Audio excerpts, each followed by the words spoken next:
మొన్న మేము వెళ్ళి చూసినట్టు చెబుతున్నారు. కోడి పందాల మీద ఉన్నంత ప్రేమ ఏరియా హాస్పిటల్ మీద ఆయనకి లేదు. ఎంపీ గారు ఎప్పుడో పెళ్లి కొడుకు నిద్రలోకి వచ్చినట్టు ఆయన ఎప్పుడో ఒకసారి వస్తాడు, వెళ్ళిపోతాడు. ఆయన ఏముందో తెలియట్లేదు.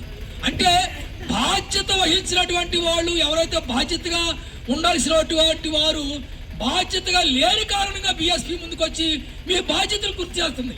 ఇది పార్టీలకు అతీతంగా అనుకోవాలి. అందరూ మీ బాధ్యతను గుర్తు చేస్తుంది. ఇప్పుడు ఎలక్షన్ లేదు, బీఎస్పీ ఎలక్షన్లో నిలబడటానికి మీ బాధ్యతలు గుర్తు చేయడానికి మేము అందరం వచ్చాం. మా రోజున బాబు, మా అన్న ప్రసాద్ అన్న, అందరూ పెద్దలందరూ వచ్చాం. కోడిసిన అన్న అందరూ మీ బాధ్యతల గురించి చేస్తున్నాం.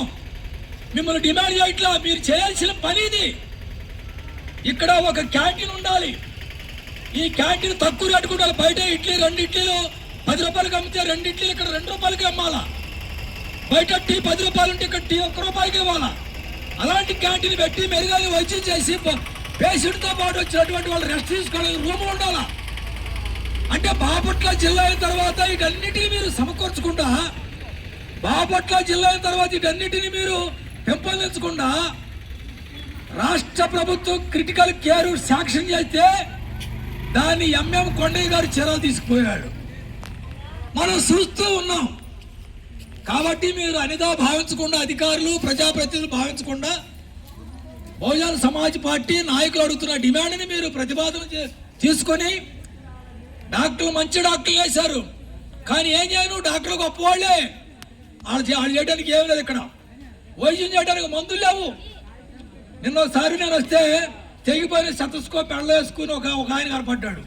ఈ సెతస్కోప్ ఏంటంటే సెతస్కోప్ వేసుకుని డాక్టర్ అనుకుంటారు, లేదా పేషెంట్ అనుకుంటారు, తిరుగుతున్నారు. పెయిన్ పెడితే ఏం తెలియదు అంటది. అంటే అలాంటి పరిస్థితుల్లో ఇక్కడ హాస్పిటల్ నడుస్తూ ఉంది. మేము చూస్తున్నాం, మేమందరం చూస్తూ ఉన్నాం. కీలో నుంచో పెడతారు చక్కగా. లేవలేని ప్రెగ్నెన్సీ ఉన్నటువంటి ఆడవాళ్ళు వచ్చి అందరూ అంటే పరీక్షలు చేసుకొని ఉంచోవడం ఏంది, ఒక బెంచీలు వేసి కూర్చోబెట్టి వాళ్ళ పేరుతో పిలవాలి. వాళ్ళు కీలో నుంచోవడం ఏంది. లేవలేని ప్రెగ్నెన్సీ ఉన్నటువంటి మహిళలు ఎంత నిర్లక్ష్యంగా ఉంది. ఇంకా మనం ఎక్కడున్నాం ఈ హాస్పిటల్. అందుకని ఒకవేళ ఈ హాస్పిటల్ కూడా చర్యలు తీసుకెళ్ళమనండి, ఇబ్బంది లేదు. కానీ అన్ని సౌకర్యాలతో కూడినటువంటి ఏరియా హాస్పిటల్గా ఉంచడానికి స్థానిక శాసనసభ్యులు మరింత కృషి చేయాలని, అదే మాదిరి దీనికి కావాల్సిన నిధులు కేంద్రం నుంచి ఎంపీ గారు తీసుకురావాలని, దీని పర్యవేక్షణ మొత్తం కూడా జిల్లా కలెక్టర్ చూడాలని కూడా మేము డిమాండ్ చేస్తా ఉన్నాము.